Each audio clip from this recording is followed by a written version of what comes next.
এক প্রকার মৃত্যু যন্ত্রণা হবে কাফের, মুশরিক, বেঈমান, বেনামাজির। নামাজির আর বেনামাজির মৃত্যুর যন্ত্রণা কি সমান হবে? কথা কয় না। হ্যাঁ, যেই মানুষটা পরহেজগার আর যেই মানুষটা সুদখোর, ঘুষখোর, গাঁজাখোর, হেরোইনখোর, যেই মানুষটা মানুষ খুনকারী, জুলুমকারী, বলেন একজন জালেমের আর মাজলুমের মৃত্যুর যন্ত্রণা কি সমান নাকি? কখনো সমান হবে না। বেদিন, বেঈমান, কাফের, বেনামাজি যারা, সুদখোর, ঘুষখোর যারা, এক প্রকার হলো এই জাহান্নামীদের মৃত্যুর যন্ত্রণা। প্রথম প্রকার মৃত্যুর যন্ত্রণা হবে তাদের। 2 নাম্বার, জান্নাতি মানুষের মৃত্যুর যন্ত্রণা, ঈমানদার নামাজি মানুষেরও মৃত্যুর যন্ত্রণা। 3 নাম্বার আরেকটা হলো শহীদের মৃত্যুর যন্ত্রণা। যে শহীদ হয়ে গেল আল্লাহর রাস্তায়, নিজের জীবনটা দিয়ে দিল, বুকের তাজা রক্ত আল্লাহর রাস্তায় ঢেলে দিল। বলেন তো শহীদ হইতে গেলেও তারও একটা মৃত্যুর যন্ত্রণা আছে না নাই? আছে না? গুলিবিদ্ধ হয়ে মারা গেছে দিন কায়েম করতে গিয়ে, ইসলামের জন্য, কোরআনের জন্য। এই শহীদেরও একটা মৃত্যুর যন্ত্রণা আছে, কিন্তু সকলের মৃত্যুর যন্ত্রণা কিন্তু সমান না। তাহলে মৃত্যুর যন্ত্রণা কয় প্রকার? সবাই বলেন। 3 প্রকার। প্রথম নাম্বার, বেঈমানের মৃত্যুর যন্ত্রণা। শুধু বেঈমান না, বেনামাজি যারা জাহান্নামে যাবে আর কি। ইমানদার হয়েও যদি কেউ বেনামাজি হয়, সুদখোর হয়, ঘুষখোর হয়, হারাম পথে চলে, হারাম খায়, যেই মানুষটা জাহান্নামে যাওয়ার উপযুক্ত হয়ে গেছে, জাহান্নামীর জানজন যখন কবজ করা হবে, হাদিস শরীফের মধ্যে আসছে হযরতে মালাকুল মাউত আজরাইল আলাইহিস সালাম একা একা কখনো জান কবজ করতে আসে না। একজন বেনামাজি, একজন বেঈমানের জান যখন কবজ করার জন্য হযরতে আজরাইল আলাইহিস সালাম আগমন করবেন, একা একা আসবে না, হাজার হাজার ফেরেশতা নিয়ে আগমন করবে। তবে আজরাইল ভয়ঙ্কর রূপ ধরে আসবে। ফেরেশতা সব রকমের রূপ ধরতে পারে। ফেরেশতা কিন্তু নূরের তৈরি। ফেরেশতা কিসের তৈরি? নূরের তৈরি। জিসমুন নূরিয়ুন ইয়াতাশাক্কালু বিআশকালিন মুখতালিফা। এটা এমন এক জাতি যাদেরকে আল্লাহ তাআলা নূর দিয়া বানাইছে। এরা বিভিন্ন বস্তুর আকৃতি তারা ধারণ করতে পারে। এরা হলো কি? ফেরেশতা। দানবের আকৃতি ধরতে পারে, মানবের আকৃতি ধরতে পারে, সাপের আকৃতি ধরতে পারে, বাতাসের আকৃতি ধরতে পারে, পাহাড়ের আকৃতি ধরতে পারে, আসমানের আকৃতি ধরতে পারে, জমিনের আকৃতি ধরতে পারে, ভয়ঙ্কর রূপ ধরতে পারে, আবার স্বাভাবিক একজন আল্লাহওয়ালা মানুষের রূপ এরা ধারণ করতে পারে। সুবহানাল্লাহ। এই জাহান্নামী যেই বৎকার, তার জানটা কবজ করতে যখন আজরাইল আসবে হাজার হাজার ফেরেশতা নিয়ে, প্রত্যেকটা ফেরেশতার এই আকৃতি হবে ভয়ঙ্কর। এ আমার বাবা, হাদিস শরীফের মধ্যে আসছে তুমি কখন মারা যাইবা তুমি এটা জানো না, তোমার জানা নাই কখন মরণ হবে, কিন্তু আল্লাহ তাআলা মরার আগে আগে ওই মানুষটাকে আল্লাহ তাআলা সতর্ক করে। এক হাদিস আসছে 40 দিন আগে আল্লাহ তাআলা আজরাইলে পাঠায়া ওই মানুষটাকে একবার সতর্ক করে দিয়ে যায়। কতদিন আগে? 40 দিন আগে যে মারা যাবে তার 40 দিন আগে একবার সতর্ক করে দিয়ে যায়।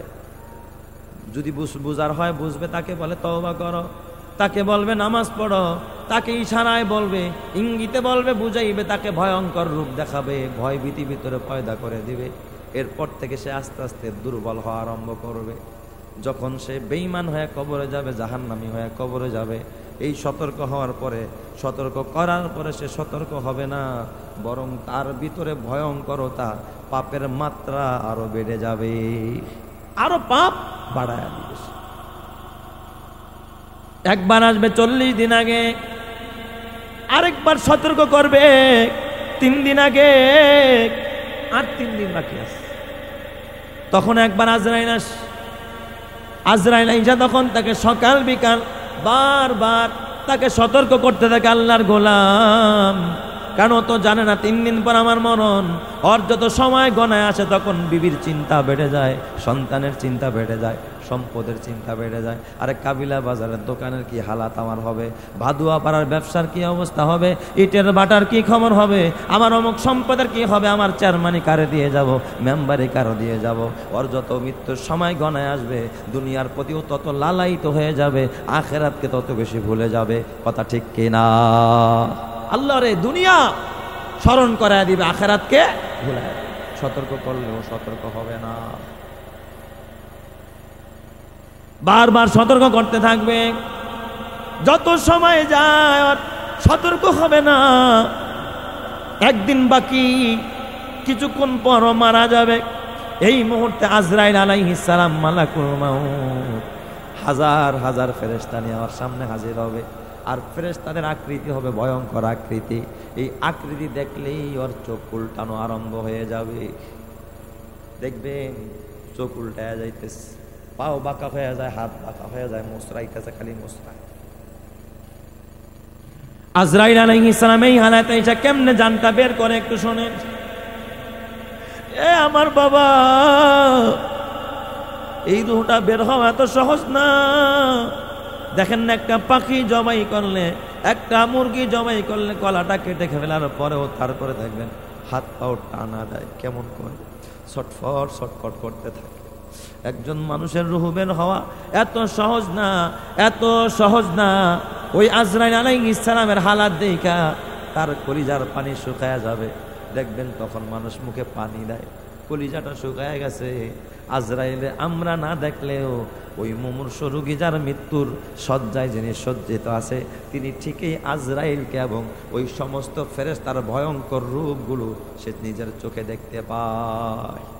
মানুষ দেখতে পায় না, আমরা অন্যরা দেখতে পাই না, আত্মীয় স্বজনরা দেখতে পায় না, কিন্তু সে নিজে ঠিকই দেখতে পায়। সে দেখা চিৎকার মারতে থাকে ভিতরে। এই দিক দিয়া আজরাইল আলাইহিস সালাম আইসা, আজরাইল ভয়ঙ্কর রূপ নিয়ে আসবে, কোনো সালাম দিবে না। আজরাইল আলাইহিস সালাম সাথে নিয়ে আসবে একটা সালার বস্তা। কি নিয়ে আসবে যখন? সালার বস্তা। তার মানে ভালো সালার বস্তা না, ময়লা টানার পচা গন্ধ। ওই বস্তার মধ্যে দুর্গন্ধ কয়, দুর্গন্ধ ছড়ায়। একটা বস্তা দুর্গন্ধ, ময়লার গন্ধ কয়। আপনারা দেখবেন ডাস্টবিনের ময়লা টানে যে গাড়িতে, এই গাড়ির আশপাশ দিয়ে যাওয়া যায়, পচা গন্ধ না, দুর্গন্ধে একেবারে পেট একেবারে জ্বলে যাচ্ছে, নাক ঠাক জ্বলে যায়, এমন এক হালাত। ওই দুর্গন্ধযুক্ত বস্তা নিয়ে তারপরে আজরাইল মালাকুল মাউত আসবে। অন্যান্য ফেরেশতার কাছে দুর্গন্ধযুক্ত বস্তাটা থাকবে। আজরাইল আইসা ডাক দিয়ে বলবে, ইয়া আইয়াতুহান নাফসুল খাবিসা, এই নাপাক আত্মা। ধমক দিয়া বলবে, ইয়া আইয়াতুহান নাফসুল খাবিসা, এ নাপাক আত্মা, এ অপবিত্র আত্মা, উখরুজি উখরুজি ইলা গদাবিল্লাহ, তাড়াতাড়ি বের হ, আল্লাহর গজবের দিকে বের হ, আল্লাহর গোসার দিকে বের হ, জাহান্নামের দিকে বের হ। এইভাবে যখন ডাক দিবে, আত্মাটা তখন পালানোর চেষ্টা করবে, আত্মাটা বের হতে চাবে না। হাদিস শরীফের মধ্যে আসছে, নবীজি বলেন, আত্মাটা তখন প্রতিটা লোমের গোড়ায় গোড়ায় গিয়া পালানোর চেষ্টা করবে। প্রতিটা লোমের গোড়ায় গোড়ায় গিয়ে কি করবে? আত্মাটা পালানোর চেষ্টা করবে, দেখি কোনো রাস্তা পাই কিনা। সব লোমের গোড়া দেখবেন, মানুষের ঘাম বের হয় কোন দিক দিয়া বলেন তো? লোমের গোড়া দিয়া। ও প্রত্যেকটা লোমের গোড়ায় গোড়ায় গিয়া পালানোর চেষ্টা করবে। আজরাইল আলাইহিস সালাম সাথ দিবে না। আজরাইল দেখবে আত্মা বের হতে চায় না, আত্মা খালি পালাইতে যায়, আত্মা খালি এদিকে পালায় ওদিকে পালায়, বের হতে চায় না। হাদিস শরীফের মধ্যে আজরাইল আলাইহিস সালাম তখন ওর পায়ের গোড়ালিটা একটু চাপ দিবে। কোন জায়গায় চাপ দিবে? হাদিসের মধ্যে আসছে পায়ের গোড়ালিতে চাপ দিবে। এই যে পায়ের যে গোছাটা আছে, গোড়ালির মধ্যে চাপ দিবে। একটা চাপ দেওয়ার কারণে মনে হবে, ওর কাছে মনে হয় যেন 7 আসমান 7 জমিন, পৃথিবীর যত পাহাড় পর্বত আছে সবগুলোই না ওর উপরে ফালায় দেওয়া হয়েছে। এ বাবা, আসমান জমিন লৌহ কলম পাহাড় পর্বত সব যদি একটা মানুষের উপরে ফালাইলে যতটা কষ্ট হবে, আজরাইলের চাপ দেওয়ার কারণে ওর এতটা কষ্ট, মুখ আওড়ায় যাবে। শরীর থেকে ঘাম বের হবে, শরীরে কম্পন আরম্ভ হয়ে যাবে, দেখবেন এরকম কাঁপতে থাকে, লাফাইতে থাকে, হাত লাফায়, পাও লাফায়। আজরাইল যখন একটা চাপ মারবে, আল্লাহর নবী বলে ওই সময় ওর হালাতটা কেমন হবে, বা এই জান কবজটা কতটা কষ্টের হবে। বা একটা জীবন্ত ছাগলের চামড়া জবাই দেওয়া ছাড়া, নিস্তেজ করা ছাড়া, জীবন্ত একটা ছাগলের চামড়া ছিললে এই ছাগলের যত কষ্ট হবে এর চাইতেও কোটি কোটি গুণ বেশি ওই বৎকারের আত্মা বের করার সময় তার কষ্ট হবে। আল্লাহ, তুমি ওই মরণের যন্ত্রণা, মৃত্যুর যন্ত্রণা থেকে তুমি আমাদেরকে হেফাজত করো। চিল্লায় বলি আমিন, আরো জোরে বলি আমিন। আরো বেশি যন্ত্রণা হবে এই আত্মা, পাপীর আত্মা বের করার সময়। ধমক দিয়ে আত্মাটা বের করে নিবে। আত্মা বের করার পর সব ফেরেশতারা দেখবে দুর্গন্ধ বের হয়ে গেছে। আত্মা থেকে দুর্গন্ধ কয়, এই দুর্গন্ধযুক্ত ময়লা, পচা গান্দা একটা আত্মা ওই ময়লাযুক্ত বস্তার মধ্যে যখন ঢুকাবে, ঢুকায়া ওরা রওনা করবে আসমানের দিকে। ফেরেশতারা প্রায় হাজার হাজার ফেরেশতারা আজরাইল আলাইহিস সালাম সহ আত্মাটা নিয়ে যখন আসমানের দিকে রওনা করবে, প্রথম আসমানের প্রহরীরা বলবে এটা কার আত্মা, এত দুর্গন্ধ কেন? কয় অমুকের আত্মা। কয় খবরদার খবরদার, এই আত্মা নিয়ার উপরে উঠো না, দুর্গন্ধ আসমান ভরে গেছে। এই জাহান্নামের আত্মা এখান থেকে সরায় নিয়ে যাও। 7 তবক জমিনের নিচে সিজ্জিন আছে, এই সিজ্জিনের ভিতরে তার আমলনামাটা ওখানে নিয়ে যাও, ওখানে নিয়ে তার আমলনামাটা সিজ্জিনের মধ্যে লেখায়া দাও।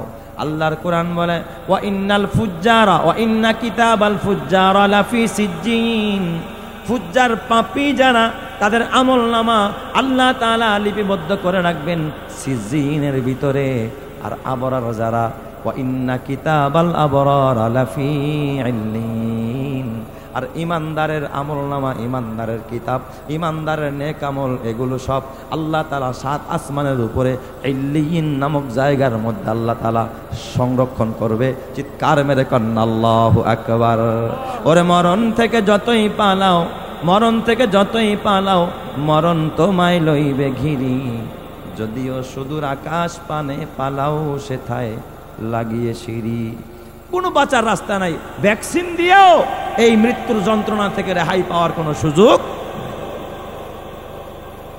এ আমার বাবা, আর কত নামাজ ছাড়বা, আর কত সুদ খাইবা, আর কত ঘুষ খাইবা? ওর আমল নামাটা সিজ্জিনের ভিতরে ঢুকানোর পর আল্লাহ তাআলা অর্ডার করবে, এ ফেরেশতারা, এই নাপাক আত্মা এই বস্তা থেকে বের করিস না, নিয়ে যা, নিয়ে যা।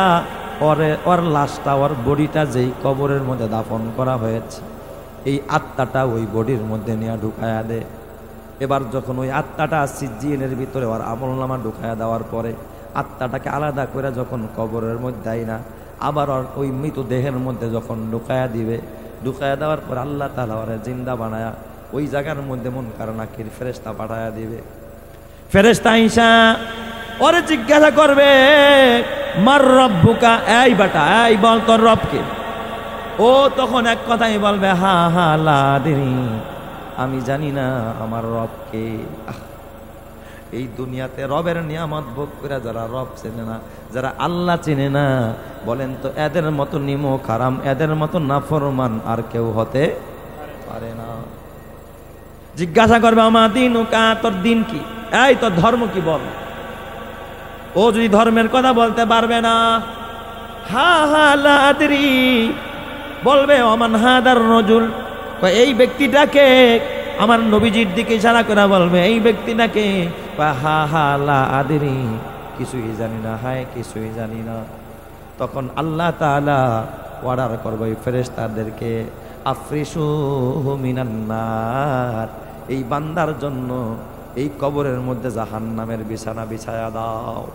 4 প্রকারের শাস্তি নগদ আরম্ভ হয়ে যায়। আল্লাহ তাআলা বলবে, 1 নম্বরের আযাব, কবরের মধ্যে 1 নম্বরের আযাব, আফরিসুহু মিনাল নার, এই কবরে জাহান্নামের আগুনের বিছানা, সাধারণ বিছানা না, জাহান্নামের আগুনের বিছানা বিছায়া দাও। জাহান্নামের আগুনের বিছানা বিছায়া দেওয়া হবে। আল্লাহ তাআলা আদেশ করবে, ও আলবিসুহু, মিনান নার, ওর গায়ের থেকে কাফনের কাপড়টা খুলে জাহান্নামের কাপড় ওর গায়ের মধ্যে পড়ায়া দাও। আগুনের জাহান্নামের আগুনের পোশাক ওর গায়ের মধ্যে পড়ায়া দাও। এরপর আল্লাহ তাআলা আদেশ করবে অফতাহু লাহু বাবান ইলান নার, ওই জাহান্নামের সাথে আর কবরের সাথে রাস্তাটা খুলে দাও। জাহান্নাম থেকে উত্তাপ আসুক, জাহান্নামের আযাব আসুক, ধোঁয়া আসুক, গন্ধ আসুক, ও মজা নেই কবরের মধ্যে বৈশাখ বুঝুক কি পরিমাণ শাস্তি জাহান্নামের ভিতরে। জাহান্নামের সাথে ওই কবরের সাথে একটা কালেকশন শুরু হয়ে যাবে, যোগাযোগ ব্যবস্থা করে দিবে। এরপর আল্লাহ তাআলা বলবে ওর কবরের মাটি দুই পাশ থেকে চাপ দেওয়া আরম্ভ করো, এটা হবে আরেকটা শাস্তি। কবরের মাটি দুই দিক থেকে তারে এমনভাবে চাপ দিবে, এক পাজরের হাড়, এই যে এক আঙ্গুল, এক হাতের আঙ্গুল যেমন আরেক হাতের মধ্যে ঢুকে যায়, এক পাজরের হাড় আরেক পাজরের মধ্যে এমনি ঢুকে যাবে। 5 নম্বর আরেকটা শাস্তি হবে, আল্লাহ তাআলা সাপ পাঠাবে, সাপ বিচ্ছু পাঠায় দিবে, বিশাল বড় বড় সাপ আইসা কবরের মধ্যে ধ্বংসন আরম্ভ করবে, আর ও চিৎকার মারতে থাকবে। 5 নম্বর 6 নম্বর আরেকটা শাস্তি হবে, বিশাল অন্ধ ফেরেশতা, যেই ফেরেশতা চোখে দেখে না, কানেও শোনে না, বোবা বধির অন্ধ, এমন এক ফেরেশতার হাতে বড় একটা হাতুড়ি দিয়ে বলবে ওর মাথার মধ্যে আঘাত করতে থাকো। ওই কবরের মধ্যে এই ফেরেশতা তাকে এই রকমের বড় হাতুড়ি দিয়ে মাথা, কবর আযাব দেখতে পায়, পশুরা চিৎকার শুনতে পায়। এ মুসলমান, ওই কবরের আযাব বড় ভয়ঙ্কর আযাব। প্রথম প্রকারের মৃত্যুর যন্ত্রণা হবে বদকারের, কত বড় ভয়ঙ্কর আযাব। আর 2 নম্বরের ইমানদার যারা, ইমানদারেরও কিন্তু মৃত্যুর সময় মৃত্যুর যন্ত্রণা হবে। তবে জাহান্নামীদের মতো ইমানদারের এতটা ভয়ঙ্কর যন্ত্রণা তার মৃত্যুর সময় হবে না। আল্লাহ তাআলা ইমানদারদেরকে ইমানের বদৌলতে, জান্নাতি হওয়ার বদৌলতে, আল্লাহর বন্ধু হওয়ার বদৌলতে আল্লাহ তাআলা তাদের শাস্তিটাকে আর একটু লাঘব করে দিবে, আল্লাহ যন্ত্রণাটা একটু কমায়া দিবে। চিৎকার মেরে কন্না আল্লাহু আকবার। বলেন তো আমার আল্লাহ পারে কি পারে না? ইব্রাহিম খলিলুল্লাহ আল্লাহর বন্ধু, আল্লাহর খলিল। আল্লাহ তাআলা আজরাইল একবার কয়, যাও আমার ইব্রাহিমের রুহটা নিয়ে আসো, কবজ করো। তবে খবরদার, আমার ইব্রাহিমের রুহ কবজ করার আগে ইব্রাহিমকে জিজ্ঞাসা কইরো সে কি তার বন্ধুর সাথে দেখা করতে চায় কিনা। সুবহানাল্লাহ, জোরে কোন সবাই। আজরাইল ফেরেশতা ইব্রাহিম খলিলুল্লাহর আইসা সালাম দেয়, ডাক দিয়া বলে আসসালামু আলাইকা ইয়া খলিলাল্লাহ। ওগো আল্লাহর খলিল ইব্রাহিম, আল্লাহ তাআলা আপনারে সালাম জানাইছেন আর আপনাকে জিজ্ঞাসা করতে বলেছেন। আল্লাহ তাআলা আপনার জান কবজ করে তাকে, আপনার রূহটাকে নিয়ে যেতে চায়। আপনি কি রাজি আছেন কিনা? আপনি যদি রাজি থাকেন, আমি আজরাইল আপনার রূহটা বের করে আমি আল্লাহর কাছে নিয়ে যাব। ইব্রাহিম খলিল ডাক দেয়া বলে, ও আজরাইল, তুমি আল্লাহকে গিয়ে একটা প্রশ্ন করবা, আমার জান কবজ করার আগে আমার আল্লাহরে গিয়া প্রশ্ন করবা, এটা কেমন বন্ধু যে বন্ধু হইয়া বন্ধুরে মাইরা ফালায়। দুনিয়াতে দেখবেন বন্ধু কি বন্ধুরে মারে না বন্ধুরে আরো শেল্টার দেয়? শেল্টার দেয় না? বিপদ আপদে বন্ধু বন্ধুরে শেল্টার দেয়, বন্ধু বন্ধুর উপকার করে। এটা কেমন বন্ধুত্ব যে বন্ধু হইয়া বন্ধুর রূহ কবজ করতে চায়, বন্ধুরে মাইরা লাইতে চায়। এই প্রশ্নটা শুধুমাত্র তুমি আল্লাহরে গিয়া করবা, এরপরে আমার কাছে আইসো। আজরাইল গিয়ে আল্লাহ ডাক দিয়া, আল্লাহ ও আসমানের মালিক, তোমার বন্ধু তোমার খলিল ইব্রাহিম উল্টা তোমার একটা প্রশ্ন করছে। আল্লাহ কয়, কি প্রশ্ন? আল্লাহ গো, আল্লাহ তো এমনি শুনছে, আল্লাহ তো এমনি জানে, আল্লাহ তো সব জানে, যেটা কেউ জানে না সেটা জানে কে? আওয়াজ দিয়ে বলতে হবে, সেটা জানে কে? আল্লাহ। কয় যায়া বলবা, আমার বন্ধুরে যায়া বলবা, আমার বন্ধু ইব্রাহিমরে যায়া বলবা, বন্ধু যদি বন্ধুরে তার কাছে নিয়ে যেতে চায়, বন্ধু যদি বন্ধুরে কাছে নিতে চায়, বলো এটা বন্ধুর জন্য নেওয়া ঠিক হবে কিনা?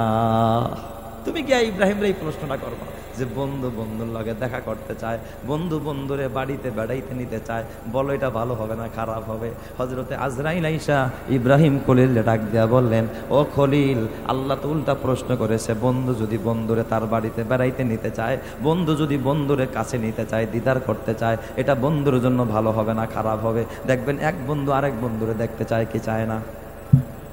ইব্রাহিম নবী বুঝা ফেলাইছে যে আমার আল্লাহর সাথে আমার দিদার হবে, আমি তো বন্ধুত্ব করেছি দূরে থেকে, আল্লাহর সাথে দেখা হয় নাই। আমার রূহ কবজের মাধ্যমে আমি আল্লাহর সাথে দিদার করব, আল্লাহর সাথে আমার দেখা হবে। ডাক দেয়া বলে, ভাই আজরাইল তুমি আর দেরি কইরো না, আমি আমার বন্ধু আল্লাহর সাথে দেখা করব, এখনই আমার রূহটা কবজ করে আমাকে নিয়ে যাও, আমি আমার বন্ধুর দিদারের জন্য অপেক্ষায় আছি। চিৎকার মেরে কন্যা আল্লাহু আকবার। আশায় আশায় জনম গেল মাওলা, আশায় আশায় জনম গেল আল্লাহ, চাইলা না ফিরিয়া,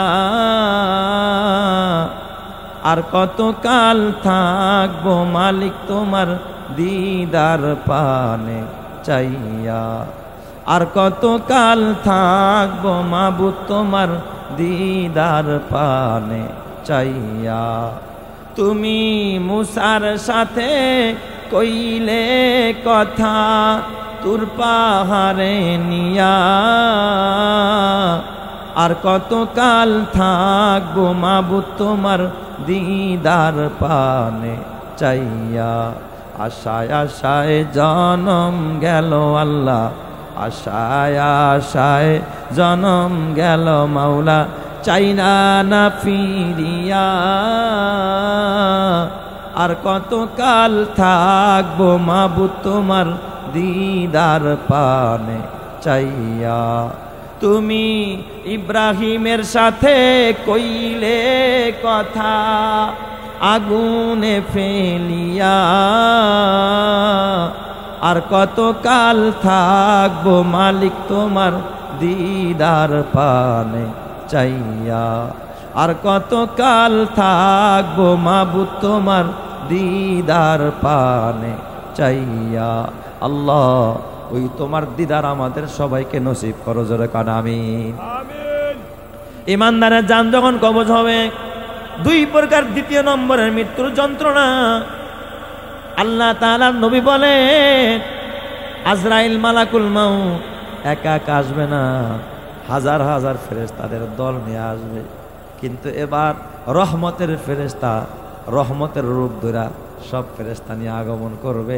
ফেরেশতাদের শরীর থেকে সুগন্ধি বের হয়ে যাবে, তাদের সাথে থাকবে জান্নাতি রেশমি রুমাল। সুবহানাল্লাহ। জান্নাত থেকে রেশমের সাদা ধবধবে কাপড় নিয়ে আসবে এর আত্মাটাকে বহন করে নেওয়ার জন্য। সুবহানাল্লাহ, জোরে কোন সবাই। জান্নাত থেকে সাদা রেশমি কাপড় নিয়ে ঈমানদারের আত্মা কবজ করবে। আজরাইল আলাইহিস সালাম মালাকুল মাউত আইসা প্রথমেই তার সালাম দিবে, সালামুন আলাইকুম তিবতুম ফাদখুলুহা খালিদিন। সালাম দেয়া দিবে। এই আত্মা, এই বান্দাটা মুমূর্ষ রোগী, তাকে সালাম দিবে। ইমানদারের জান দেখেন কেমনে কবজ হয়।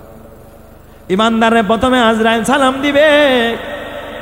সালাম দেওয়ার পর এই জন্য আল্লাহ তাআলা ইমানদার বান্দা যারা, ইমানদার বান্দি যারা, ওই যে 40 দিন আগে যখন আজরাইল সতর্ক করে, 3 দিন আগে যখন সতর্ক করে, ওর যত মৃত্যুর সময় গণায় আসে দেখবেন ও ভালো কাজ বেশি করা আরম্ভ করে দেয়, ও নেক কাজ বেশি আরম্ভ করে দেয়।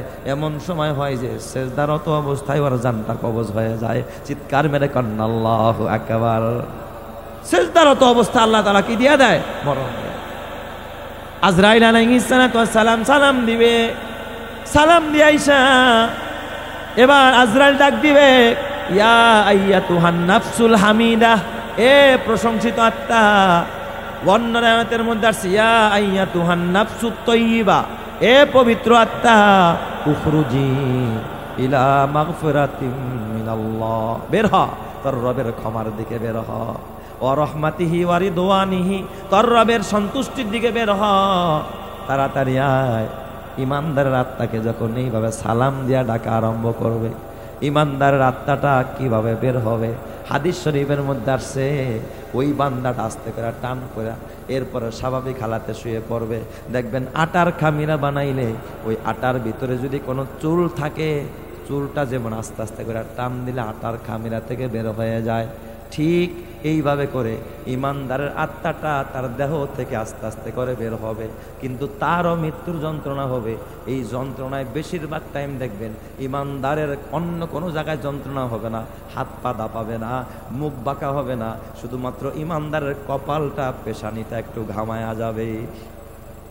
এই পেশানিটা একটু কি হবে? ঘামায়া যাবে। এটাও একটা মৃত্যুর যন্ত্রণা। মরণের যন্ত্রণা হালকা কিছু আছে, ইমানদারের পেশানি ঘামাবে। আমার নবীরও মৃত্যুর যন্ত্রণা হয়েছে, অথচ আমার নবীর থেকে দামি কোনো নবী নাই, আমার নবীর থেকে সেরা কোনো নবী নাই, আমার নবীর থেকে দামি কোনো মানুষ নাই।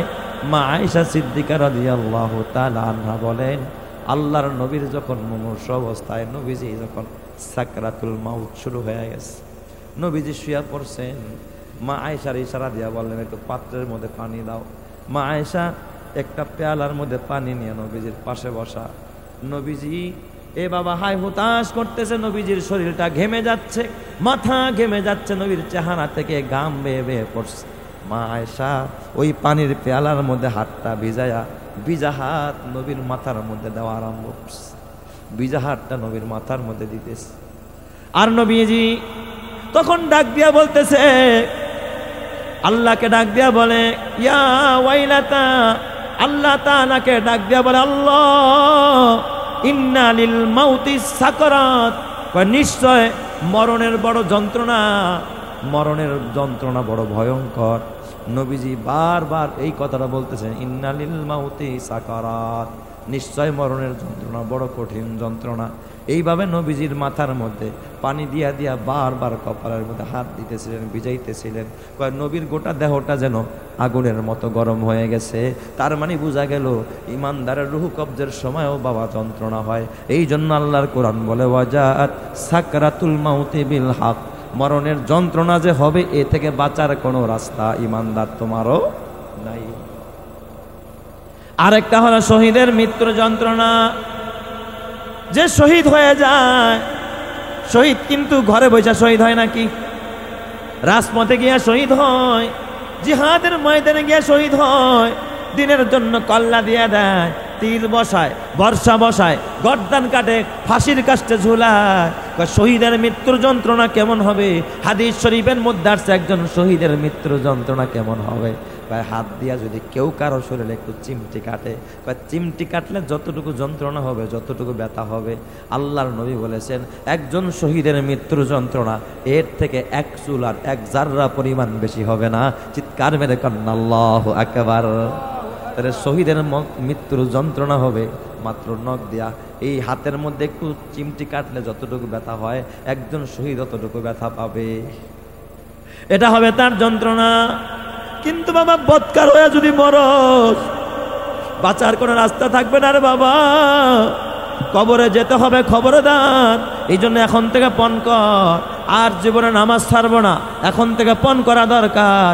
কিয়ামতের ময়দানে বিচার হওয়ার পরে জান্নাতীরা যখন জান্নাতে যাবে, জাহান্নামীরা যখন জাহান্নামে যাবে, পরস্পরে জান্নাতি আর জাহান্নামীরা কথোপকথন করবে, এরা পরস্পরে কথা বলবে। দেখবেন আমাদের দেশের পরীক্ষার্থীরা যখন রেজাল্ট বের হয়, এক স্কুলের পরীক্ষার্থী আরেক স্কুলের ছাত্রছাত্রীদের সাথে কথা কয়, বলে কি বলে না? ওই কী রে, আমরা একসাথে একই প্রশ্নের উত্তর দিলাম, আমি পাস করলাম তুই ফেল করলি, কারণটা কি, ঘটনাটা কি? বলে কি বলে না? বলে না?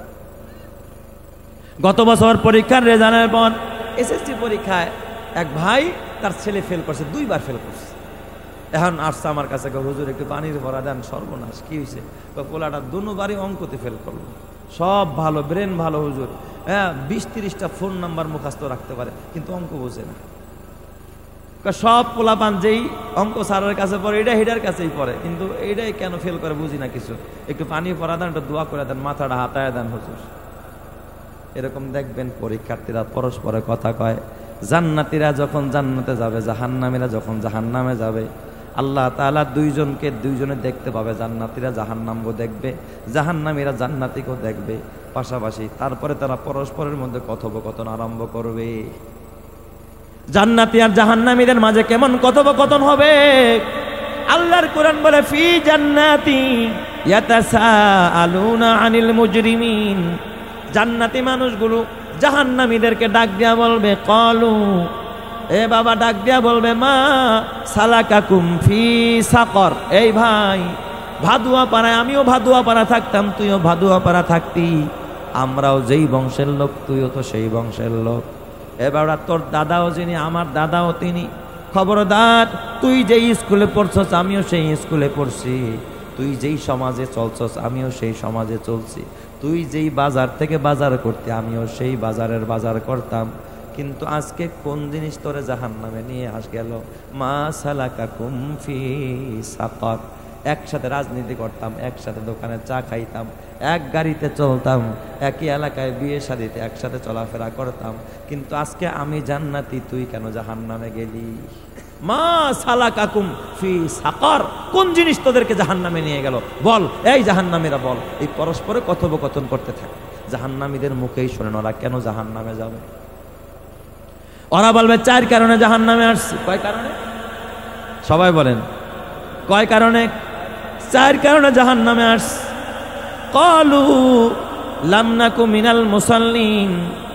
ও ভাই, আমরা জাহান্নামে আসার 1 নম্বরের কারণ হলো লাম নাকু মিনাল মুসাল্লিন। দুনিয়াতে আমরা মুসল্লি ছিলাম না। মুসল্লি কারে কয়? যারা শুধু শুক্রবারের নামাজ পড়ে, শুধু ঈদের নামাজ পড়ে, শুধু জানাজার নামাজ পড়ে, তাইলে মাশাআল্লাহ। যারা 5 ওয়াক্ত নামাজ পড়ে মসজিদে গিয়া জামাতের সাথে, যারা 5 ওয়াক্ত নামাজ পড়ে মসজিদে যায়, তাদেরকে কি বলা হয়? মুসল্লি বলা হয়।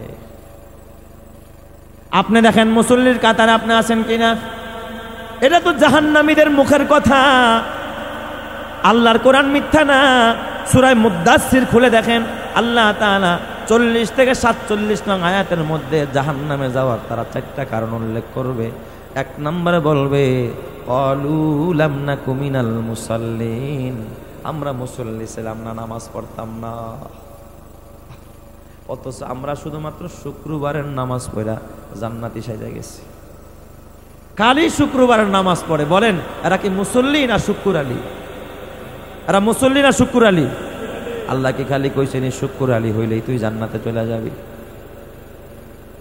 শুক্র আলী ভাইয়েরা, বেজার হইতে রাগ করিস না। নামাজ না পড়া কোনো পয়গম্বরও জান্নাতে যাইতে পারবে না। নামাজ না পড়া কোনো ওলিরাও জান্নাতে যাইতে পারবে না। নামাজ না পড়া কোনো আল্লাহওয়ালাও জান্নাতে যাইতে পারবে না। তুইও লেখা রাখিস, নামাজ না পড়া জান্নাতে যাইতে পারবি না। যদি জান্নাতে যাইতে চাস আজ থেকে ওয়াদা কর, আর এক ওয়াক্ত নামাজ ছাড়বো না, মুসল্লির কাতার আমার নাম উঠাইয়া দিব। ওই জাহান্নামে যাইতে পারবো না, জাহান্নামের আগুনে জ্বলতে পারবো না। বাবা কোথায় পালাবি? কোথায় গিয়ে আশ্রয় নিবি? কেউ তোরা আশ্রয় দিতে পারবে না, কেউ তোরা বাঁচাইতে পারবে না।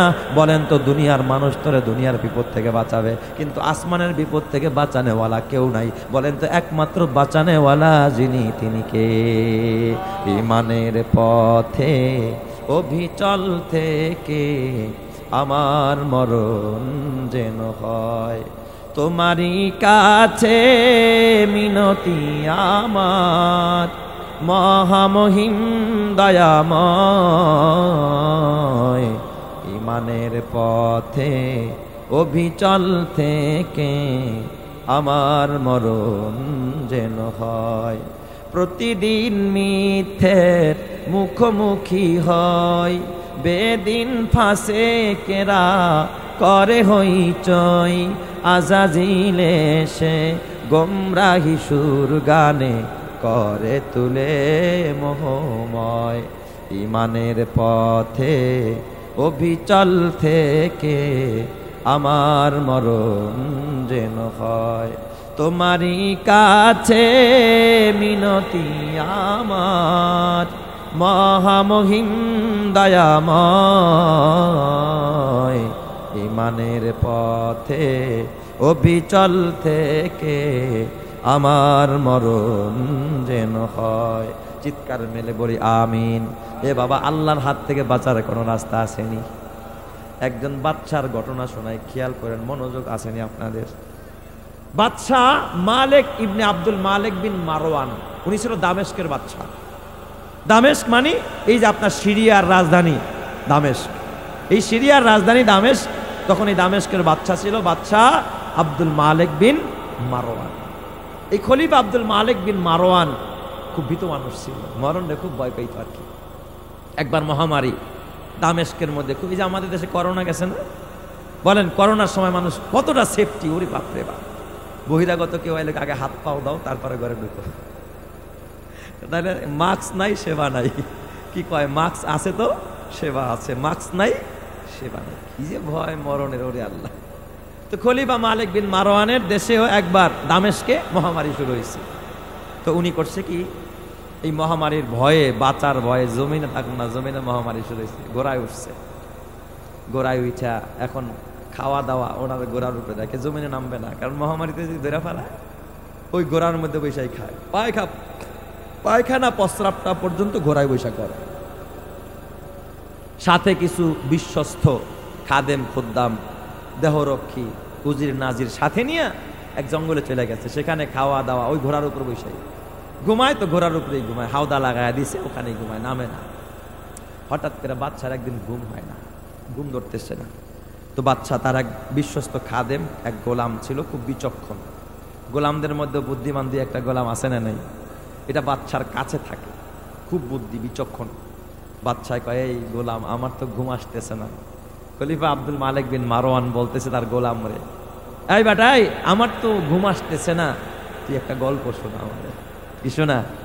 দেখবেন নাতিরা যখন না ঘুমায় দাদার কাছে দাদুর কাছে, দাদুরে কি কয়, দাদু একটা কি শোনাও, গল্প শোনাও। দাদুরা গল্প শোনায়, আম্মুরা গল্প শোনায়, আর বাচ্চারা কি হয়ে যায়, ঘুমাই যায়। ওই গোলাম রে কয়, এই তুই একটা গল্প শোনা, এই গল্পটা শুনতে শুনতে দেখি আমার ঘুম আসে কিনা। ঘুমের তো ব্যবস্থা হয়ে গেল আর কি। তো গোলামে গল্প শোনাইতেছে, গল্পটা আপনারা শুনেন, শিক্ষা আছে এই জন্য বলছে।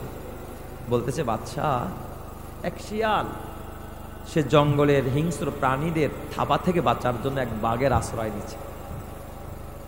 হিংস্র প্রাণীদের হাত থেকে বাঁচার জন্য শিয়ালে আশ্রয় নিছে কার? বাঘের। বলেন হিংস্র প্রাণীর মধ্যে বাঘও তো একটা হিংস্র প্রাণী, কথা কয় না কেন? তো এই অন্যান্য হিংস্র প্রাণী যেগুলোতে কামড়ায় ছিঁড়া ফাইরা খায়, এগুলোর হাত থেকে বাঁচার জন্য এক শিয়াল মামা পণ্ডিত সে আশ্রয় নিছে কার? এক বাঘের। বাঘের লগে দোস্তি করছে আর কি, দোস্ত তুই আমারে বাঁচাইস। তো এখন এই জঙ্গলের কোনো সিংহ অথবা কোনো সাপ অথবা এই জাতীয় কোনো হিংস্র প্রাণী যখন শিয়ালরে খাইতে যাইতে চায়, এই বাঘে কি করে? তাকে বাঁচায়, প্রটোকল দেয় আর কি। চতুর্দিক থেকে শিয়ালরে কেউ যেন খাইতে না পারে, কেউ যেন ধরতে না পারে, কেউ যেন হামলা মামলা দিয়া কোনো জায়গায় ঢুকাইতে না পারে। শিয়ালরে চতুর্দিকটা কে দেয়? প্রটোকল দেয়। কে দেয়? বাঘে। হঠাৎ শিয়াল দেখতেছে আকাশে একটা ঈগল পাখি উঠতেছে, বড় ঈগল। এই ঈগল সে তা পেতে আছে, কখন জানি শিয়াল মামারে ধরে নিয়ে যাবে। এখন শিয়ালের তো চিন্তা যে আমার তো প্রটোকল দেওয়ার মতো একজন কে আছে? বাঘ মামা আছে, আসুক, পরে ভয় পাই না, ও আসলেই আমারে বাঘে কি করবে? আমাকে বাঁচাবে। ঈগল করছে কি, ফাঁক পেয়ে উৎপেতে হঠাৎ করে সোমাইরা শিয়ালটাকে নিয়ে উপরে চলে যাচ্ছে। এখন শিয়াল ডাকে, মামা বাঘ, ও মামা। শিয়াল, বাঘ মামা তুমি, আমি তো ভাবছিলাম তুমি আমার ঈগলের হাত থেকেও বাঁচাইবা, কই তুমি তো আমারে বাঁচাইতে পারলা না মামা, তাড়াতাড়ি আমারে বাঁচাও বাঁচাও বাঁচাও।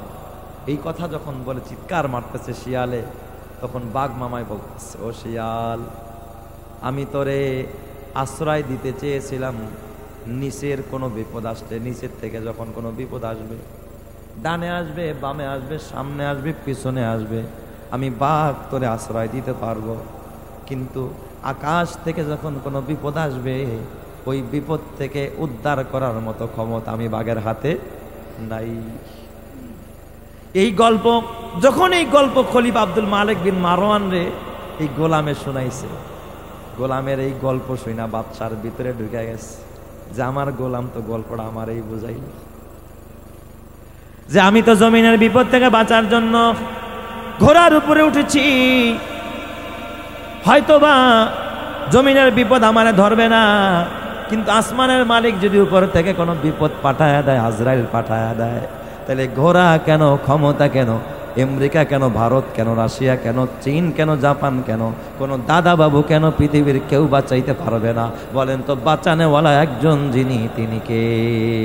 কাদেরে কুদরাতু দারাদ হারচে খাহাদ আকুনাদ মুর্দারা উ জাবা বখশদ জিন্দারা বে জাকুনাদ মুর্দারা উ জাবা বখশদ জিন্দারা বে জাকুনাদ। তাহলে বলেন জাহান্নামীরা জাহান্নামে যেই চার কারণে, তার মধ্যে অন্যতম প্রথম কারণ হলো নামাজ পড়া নাকি নামাজ ছাড়া। আপনারা এখন নামাজ পড়েন না ছাড়েন? সাপ্তাহিক নামাজি হলে হবে না, এক ওয়াক্ত নামাজি হলে হবে না। ওরা কিন্তু ডাইরেক্ট এই কথা বলে নাই যে মাঝে মধ্যে দুই এক ওয়াক্ত সরছে এই জন্য জাহান্নামে আইছে। ওরা এক কথাই বলছে লামনা কুমিনাল মুসাল্লিন, আমরা নিয়মিত মুসল্লি ছিলাম না, নামাজই পড়তাম না, মসজিদে যেতাম। এই কারণে আজকে আমরা জাহান্নামী। আমার বাবা এগুলো গল্প না, এগুলো কানের মজার জন্য বলি না।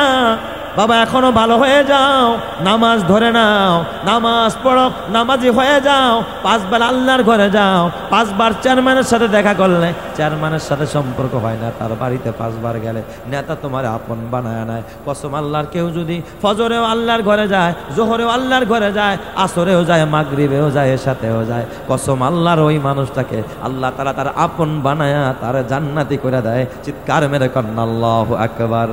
বলেন তো আমার আল্লাহ পারে কি পারে না? আল্লাহ আপন বানায় নেয়, বন্ধু বানায় নেয়। ওরা বলবে 1 নম্বরে আমরা মুসল্লি ছিলাম না, ওয়ালাম নাকুনু তুইমুল মিসকিন। 2 নম্বরে আমরা জাহান্নামে যাওয়ার 2 নম্বরের কারণ হলো আমরা জীবনেও কোনোদিন এতিম মিসকিন অসহায় গরিবদেরকে কোনোদিন আমরা দুঃখী মানুষকে খানা খাওয়াইতাম না। এই গরিবরে খানা না দেওয়ার কারণে আমরা জাহান্নামে আসছি। দেখবেন কিছু মানুষ আছে কপাল পরা, নিজে পেট ভরে খায়, অথচ তার প্রতিবেশী অভাবী না খায় মরে, আসে না নাই? খবরও নেয় না, একদিন ফিরেও গরিবের খবর নেয় না। আল্লাহর নবী বলেছেন আনা ওয়া কাফিলুল ইয়াতীমি কাহাতাইনি ফিল জান্নাহ। এই জমিনে যারা এতিম লালন পালন করবে, এতিমের খেয়াল রাখবে, এতিমের প্রতি নজর দিবে, এতিমরে ভালোবাসা দিবে, একদিন ভালো খাবার হয়েছে এতিমরে কাছে ডাইকা কয় বাবা নে তুই আমার সাথে খা।